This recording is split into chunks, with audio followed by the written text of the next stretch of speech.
চলবে না।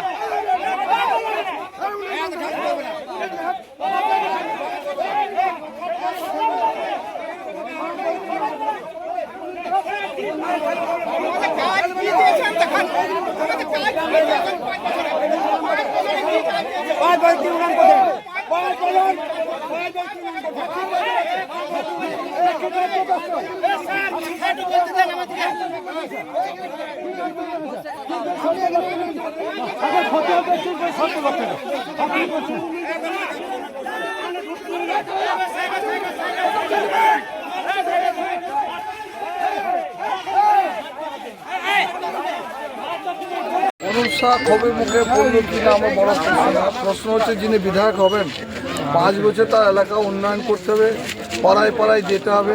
আজকে কেন ক্ষোভ দেখাবে না? আজকে এসআরের ব্যাপারে বিজেপি সরকার নির্বাচন কমিশনগুলোকে নিয়ে সমস্ত মানুষগুলোকে রাস্তায় নামিয়ে দিয়েছে। প্রত্যেকটি মানুষ আতঙ্কে ভুগছে যে আমার নাম আছে কিনা, আমাকে বাংলাদেশি বা পাকিস্তানি বলে আমাকে আসামের ডিটেনশন ক্যাম্পে নিয়ে যাবে কিনা। এটা সব সম্প্রদায়ের মানুষ, সব ধর্মের মানুষ আতঙ্ক, এবং এই আতঙ্কের কাছে মানুষ আজকে বলছে আমাদের আত্মীয় পরিজনদের ভোটার লিস্টের নাম বাদ দিয়ে দিয়েছে। তুমি কি ভাবলে? আগে তাদের নাম তুলে আসো, তারপর আমাদের ভোট চাইতে এসো। আমরা কি ভারতীয় না? আমরা বাংলাদেশি না পাকিস্তানি? আমরা ভারতীয়। এই মাটিতে আমাদের আত্মীয় স্বজনরা মারা গেছে, কেউ তোফানে পড়েছে, কেউ কব্বরে কব্বরস্থ রয়েছে। এই ভারতবর্ষে বাংলা আমার, এটাই বলছে।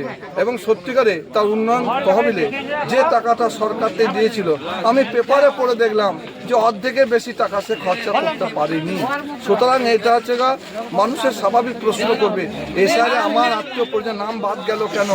আপনাকে জবাব দিতে হবে। বিজেপি এমএলএ আপনি, বিজেপি সরকার চালাচ্ছে, নির্বাচন কমিশনকে নিয়ন্ত্রণ করছে, সেটাই আর কি। এটা স্বাভাবিক ঘটনা চলছে লোবা অঞ্চলে। আমরা প্রত্যেকটা জায়গায় যাচ্ছি, ব্যাপক সারা মানুষ ভোট দিতে চায়। তৃণমূলের নেতাকর্মীরা ভয়ে রাখতে চায় মানুষকে, আর আমরা চাই ভয়মুক্ত সমাজ করতে। আমরা মানুষের কাছে যাচ্ছি, প্রত্যেকটা জায়গায় ব্যাপক সারা। মানুষ 23 তারিখে একটাই চিহ্নে ভোট দেবে, পদ্মফুল। কি চেয়েছে মানে ঝিরুলে কি হয়েছে? কোথাও কোনো কিছু হয়নি, সব জায়গায় একটাই আওয়াজ, পদ্মফুল। আপনাকে ঠেলাঠেলি কেন করা হয়েছে? কোনো জায়গাতেই কিছু হয়নি।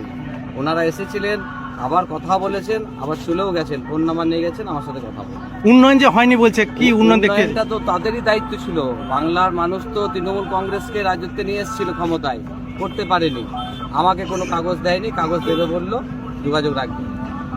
যেটা দাবি করছে যে 5 বছর ধরে বিধায়ক করেননি, সেই কারণে বিক্ষোভ। কি বলবেন? কোনো বিক্ষোভই না, নাটক। মানুষ নাটক দেখবে না, মানুষ ভোট দেবে।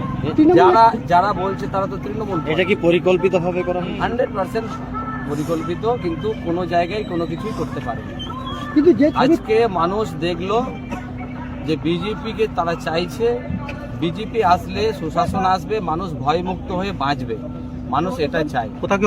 কংগ্রেসের নেতারা এখানে নদী আছে আপনারা জানেন, বালির টাকা যেভাবে তারা আত্মসাৎ করছে, অঞ্চল সভাপতি তিনি একাই খাবেন, একাই তিনি পেট ভরছেন, আর এলাকাটাকে অশান্ত করছেন। সে অশান্ত আমরা হতে দেব না। লোবা মায়ের যে জায়গা, এই শান্ত এলাকা রাখবো আমরা। কোথাও অভিযোগ করবেন এই বিক্ষোভ হয়েছে? দেখুন, অভিযোগ কোথাও করার বিষয় নয়, কোনো ধরনের ঘটনা হয়নি। ওনারা চেষ্টা করছিলেন, কিন্তু চেষ্টা বিফল হয়েছে।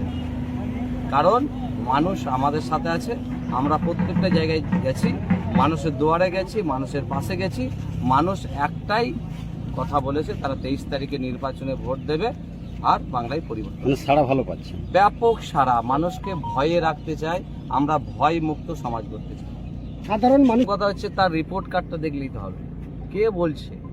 তার দলের মাননীয় মুখ্যমন্ত্রীকে জিজ্ঞেস করুন না, তিনি আমাদের দুবরাজপুরের জন্য ক টাকা বরাদ্দ করেছেন 15 বছরে। আমরা বাজেট বইটা একবার দেখতে চাই, এখানকার মানুষ বাজেট বইটা দেখতে চায়। বিধানসভাতে বাজেট হয়, বাজেটে কোন পাতাতে কত টাকা বরাদ্দ করেছে কোন এলাকার জন্য, কোন খাতে কোন ডিপার্টমেন্টের জন্য আমরা দেখতে চাই।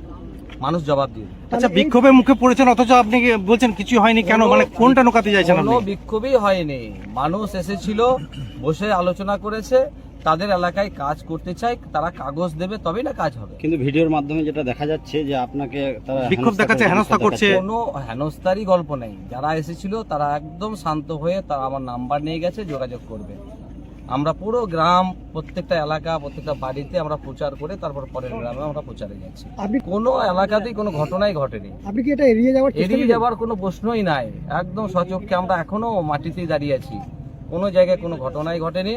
প্রত্যেকটা জায়গাতে মানুষ ভোট দিতে চায়, আর ভোট দেওয়ার ব্যবস্থা আমরা করব। ভোটে এত পুলিশ কেন তাহলে? আমরা ব্যবস্থা করব বললাম তো। না, এত যে পুলিশ এলো হঠাৎ করে কেন এসছে তা আমি জানি না, কিন্তু আমরা প্রত্যেকটা গ্রামে যাচ্ছি, প্রত্যেকটা পাড়াতে যাচ্ছি।